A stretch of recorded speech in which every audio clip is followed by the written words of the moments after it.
પણ કહેવું જરૂરી છે કે કૂતરો ક્યાંય જાય તો પેશાબ કરે એ કૂતરાનું લક્ષણ છે, એમ મોહમ્મદ ગજનીનું લક્ષણ હતું કે લૂંટ કરે, આપણી બહેન દીકરીઓ ઉઠાઈ જાય, આપણી બહેન દીકરીઓ ઉપર બળાત્કાર કરે અને પછી આપણા હિન્દુ ભવ્ય મંદિરોને એ તોડી નાખતો હતો. યાદ રાખ્યો છે, જેમ મેં કીધું ને, સમય સાથે ના ચાલીએ તો સમય આપણને પાછળ રાખી દે છે. એમ ભૂતકાળને જો ભૂલી જઈએ, ઇતિહાસને જો ભૂલી જઈએ તો આવનારો સમય, આવનારી પ્રજા આપણને માફ કરતી નથી. પણ આપણે બધા સદભાગી છીએ કે આપણે હિન્દુઓ, આપણે સનાતનીઓ એ ભૂતકાળને ભૂલ્યા નથી. આપણે બધાએ હજારો વખત સાંભળ્યું છે, ઇતિહાસમાં વાંચ્યું છે, પુસ્તકોમાં વાંચ્યું છે, નવલકથાઓમાં વાંચ્યું છે અને આપણે જાણીએ છીએ કે ભૂતકાળમાં વિદેશી આક્રમણકારો જે મોટે ભાગે મુસ્લિમો હતા, એ મુસ્લિમોએ હજાર વર્ષ પહેલાં આપણા ભારત ઉપર મોટા મોટા આક્રમણો કરેલા.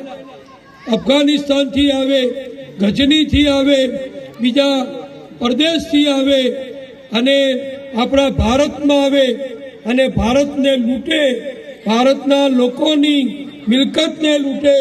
અને એના કરતાં ખરાબ જે એમણે કર્યું કે એમણે આપણા મંદિરોને લૂંટ્યા. આ મોહમ્મદ ગજની જે હતો, એનું નામ બધાએ સાંભળ્યું છે, એ લૂંટારાનું, એ લૂંટારો હતો. એ લૂંટારાએ આપણા ભગવાન સોમનાથનું મંદિર 17 વખત એણે લૂંટ્યું હતું. અને જ્યારે આવે ત્યારે સેંકડો કિલો સોનું, હીરા, ઝવેરાત, ચાંદી જે ભક્તોએ, એ વખતના રાજાઓએ ભગવાન સોમનાથને ભેટ ધર્યું હોય, ભગવાનને અર્પણ કર્યું હોય, એવું સોનું, ચાંદી, જર ઝવેરાત આ મોહમ્મદ ગજની વારંવાર ભગવાન સોમનાથના મંદિર ઉપર હુમલો કરીને લૂંટી જતો હતો.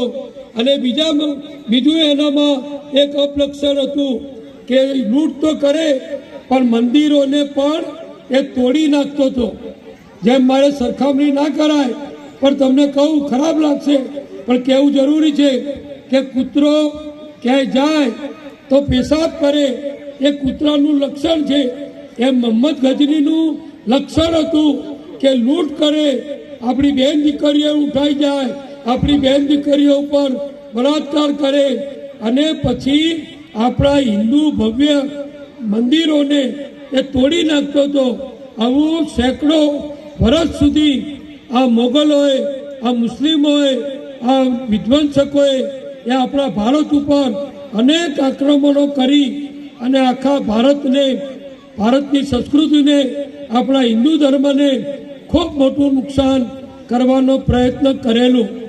એમના મનમાં એમ હતું કે અમે આ મંદિરો લૂંટી લઈશું, અમે આ મંદિરો તોડી નાખીશું, આ જર ઝવેરાત, સોનું, ચાંદી બધું લૂંટી જઈશું, એટલે હવે નવા મંદિરો કોઈ બનાવશે નહીં.